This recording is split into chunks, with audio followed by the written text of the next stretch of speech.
E aí, galerinha, beleza? Vamos falar um pouco sobre o agente reativo simples, continuando aqui as nossas aulas de inteligência artificial. O que é o agente reativo simples? Nós desenvolvemos o ativo reativo, um agente reativo simples. O que acontece?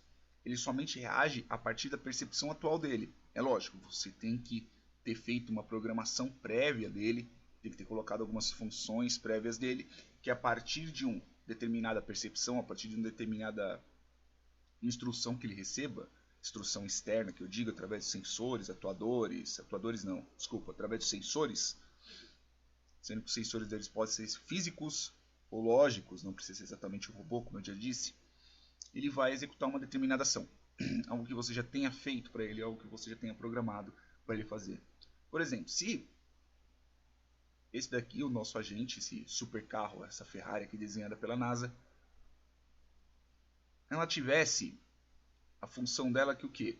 A partir de um determinado momento que o carro da frente freasse, então ele deveria diminuir também a velocidade. Diminuir até determinado ponto ao qual o carro da frente fique, porque ele tem uma determinada distância ou alguma coisa do tipo. Como que poderia ser essa visualização?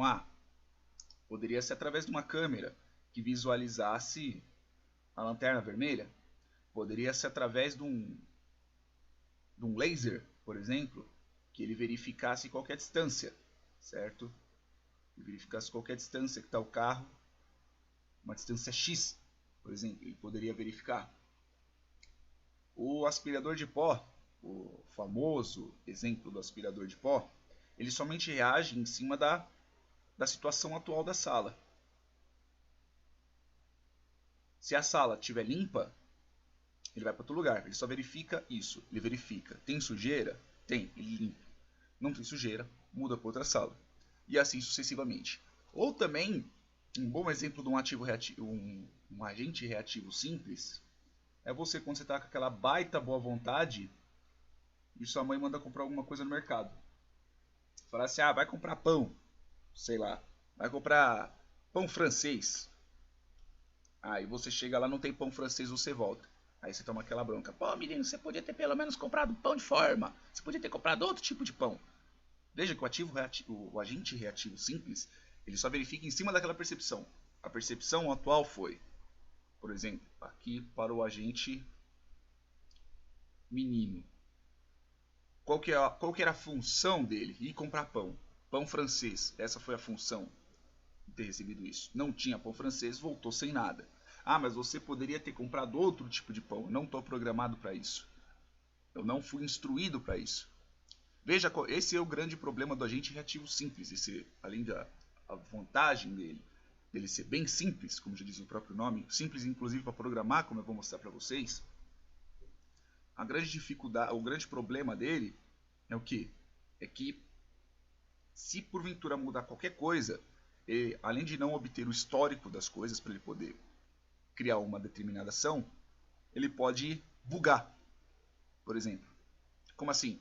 Vamos imaginar que o sensor quebre. Aí ele vai simplesmente bater. Se o agente reativo ele é baseado somente na lanterna e a lanterna queima, ou a posição da lanterna do carro da frente é diferente. Existem vários carros hoje em dia aqui no Brasil, eu não digo no mundo que eu não entendo totalmente, mas vários carros aqui no Brasil que a posição da lanterna é diferente.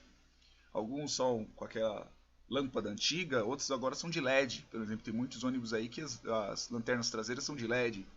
Você tem que programar o seu agente para poder saber disso. Se mudar um pequeno padrão da coisa, ele simplesmente para de funcionar.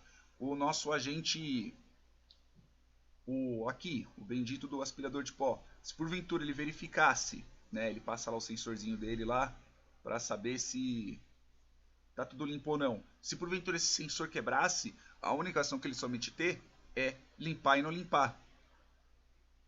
Se o menino chegasse no mercado e mudaram a área do pão para um outro canto, ele simplesmente não ia saber. Entendeu?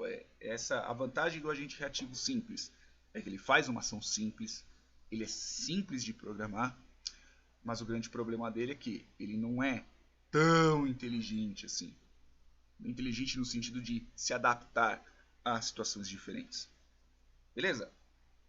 Vou ficando por aqui, para a aula não ficar tão longa. Vou tentar manter sempre o tempo pequenininho de uns 5, no máximo 7 minutos. E é isso aí, pessoal. Até mais!